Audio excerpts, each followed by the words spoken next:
Eu vou conversar agora com a Carola Videira. Ela é mãe de um adolescente com deficiência e a Carola acabou dedicando a vida a estudar a inclusão. Hoje ela é presidente da Turma do Giló, que é uma associação sem fins lucrativos que trabalha exatamente ajudando a capacitação de escolas para que elas possam receber essas crianças da melhor maneira possível. Carola, bom dia. Que bom ter você aqui, viu?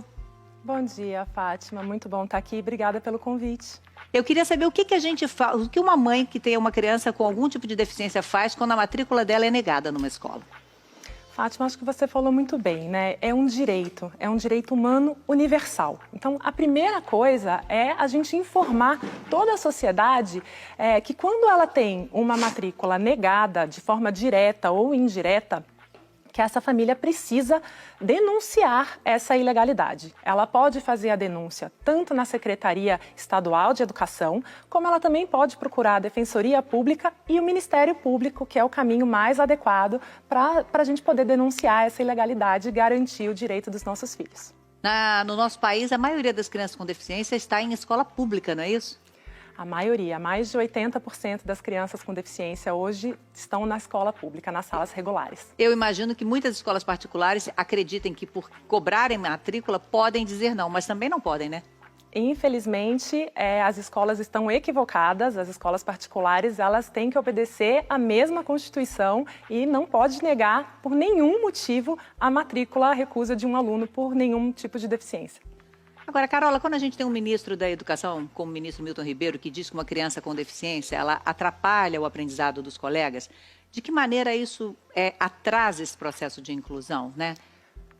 Lamentável a fala, né, Fátima? A gente só lamenta porque isso reforça o desconhecimento. A educação inclusiva, ela não é só benéfica para as crianças com deficiência, ela é benéfica para toda a comunidade escolar.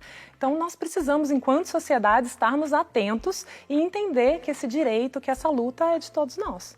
Para combater esse tipo de preconceito, que muitas vezes vem assim, como a gente está vendo da própria pessoa que comanda e daria diretriz para o ensino no país, né? Como é que a gente faz para combater esse preconceito? Porque a gente mostra uma reportagem como essa, com a Duda escrevendo, com a Duda lendo, dizendo as atividades que ela mais gosta, falando dos amigos, dos professores, de que maneira ela estaria atrapalhando o convívio e quanta coisa ela está trocando com os amigos, né? Então, como é que a gente combate o preconceito se a gente não olha e não enxerga essas crianças, né? Nós precisamos de ainda muita informação e de muita formação de toda essa comunidade escolar, né? As escolas precisam estarem bem informadas sobre quais são os deveres e os direitos dessa população. A sociedade, a família também precisa estar bem informada do que ela precisa cobrar da escola, do que esperar da escola, porque vai além do acesso, Fátima. Não é só a matrícula, não é mesmo? A gente precisa garantir que as crianças permaneçam na escola, que elas tenham a participação efetiva, como todas as outras crianças da escola, mas principalmente que elas tenham um aprendizado dentro da escola. O peso das adaptações que precisam ser feitas para as crianças com deficiência tem que recair sobre o currículo e não sobre a criança. Então, a gente precisa ainda falar sobre isso, é muito importante esses espaços que são formativos e informativos. E é uma inclusão não só didática também, mas precisa ser uma inclusão social também dessa criança, né?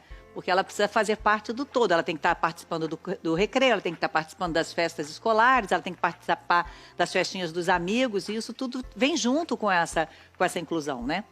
Aonde estão as pessoas com deficiência no nosso país, né? Elas estão, elas existem, como vocês já trouxeram, os dados são milhares de pessoas em situação de deficiência e essas pessoas precisam ter participação plena, garantida na sociedade como um todo. Elas precisam conseguir chegar à escola, precisa ter transporte adequado para essas crianças. O espaço da escola também precisa ser adequado, a formação dos professores precisa acontecer. Aí a gente vai garantir que elas se desenvolvam e a gente não fique limitado a um laudo médico, né? Que não quer dizer nada no quesito escola. E eu acho que você teve uma vivência com seu filho, né? Se você fosse acreditar só no laudo médico, ele não estaria como ele está hoje, né? Acho que você podia contar um pouquinho da sua vivência também, de ser mãe de uma criança com deficiência. Você deve ter enfrentado também várias dificuldades para colocá-lo. Eu enfrentei. Sim. Para colocar não, Fátima, eu vou te dizer que eu não tive a negativa da escola, mas eu tive ali uma preocupação, né? A gente sempre escuta algumas coisas que nos fazem repensar se a gente vai ter coragem de colocar aquela criança ali. Às vezes a gente escuta, será que essa escola é o lugar mais adequado para ele?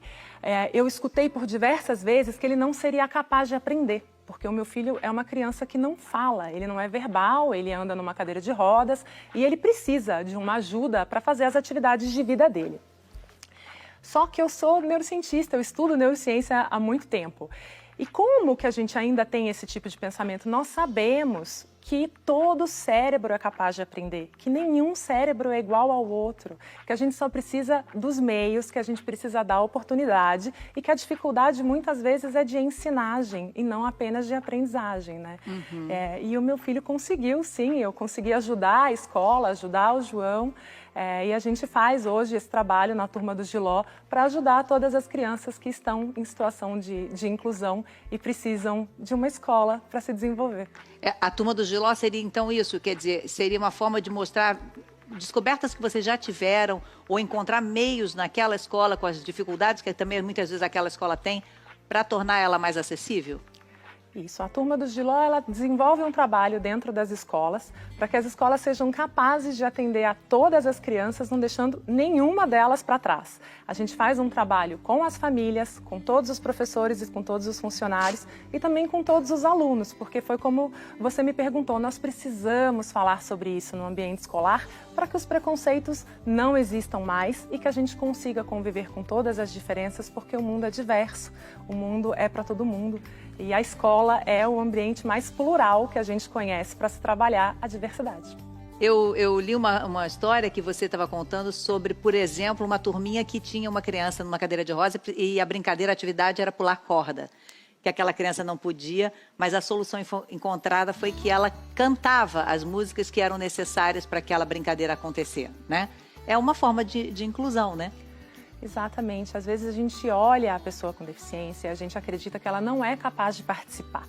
E a gente pode, inclusive, pedir para as outras crianças, isso fica de dica para os professores, quando a gente não sabe como incluir na atividade, a gente pode perguntar para as outras crianças de que maneira ela pode participar. E é isso, ela pode cantar, ela pode estar ali, ela pode ajudar a bater a corda, ela não necessariamente precisa pular a corda para ela participar da brincadeira. Eu acho que essa ideia de perguntar para as crianças, porque como elas não enxergam, elas não têm o preconceito, elas não têm esse olhar formado, elas rapidamente dão um jeito de fazer com que a brincadeira aconteça, porque para elas o mais importante é que a brincadeira role. Então elas vão ajudar de alguma maneira, com certeza. Chegou uma mensagem muito bacana aqui para a gente pelas redes sociais, eu vou querer ler para você. Silvinha dizendo, estudei no ensino fundamental com crianças com deficiência e afirmo sem medo que aprendi muito, aprendi sobre capacidade, sobre superação, sobre inclusão em sua plenitude. O bem que isso fez para mim como pessoa a olhar o próximo de forma igual.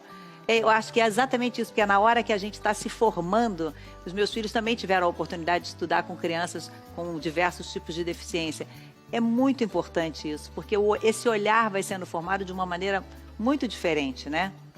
Uma escola inclusiva, a Fátima, desenvolve, ela entrega alunos responsáveis socialmente, com muito mais empatia, preparados para lidarem com todas as diferenças que tem no nosso dia a dia. Então, de novo, é bom para todo mundo. Então, a gente, olha só, hoje é o dia, né, de pensar sobre isso, mas não é só hoje, não. A gente tem que pensar nisso todos os dias. A gente pode pensar nisso olhando a escola dos nossos filhos, perguntando se eles têm coleguinhas com deficiência, de que maneira eles interagem, eles participam. É uma luta que é dos pais, com certeza, primeiramente, mas pode ser nossa também, pode ser de todos e vai ser melhor para todos. Né? Eu tenho certeza, minhas filhas têm ótimas lembranças dos amigos com os quais conviveram e é isso. Temos que estar com todos na rua, né? Temos que estar com todas as crianças nas escolas, circulando. Muito obrigada, Carola, pelas informações, viu? Imagina, Fátima, eu ouso dizer que enquanto uma escola não atender uma criança, ela não é capaz de atender criança nenhuma. É verdade. Muito obrigada pela participação aqui no nosso encontro. Um beijo grande para você. Outro beijo, obrigada. Tchau, tchau.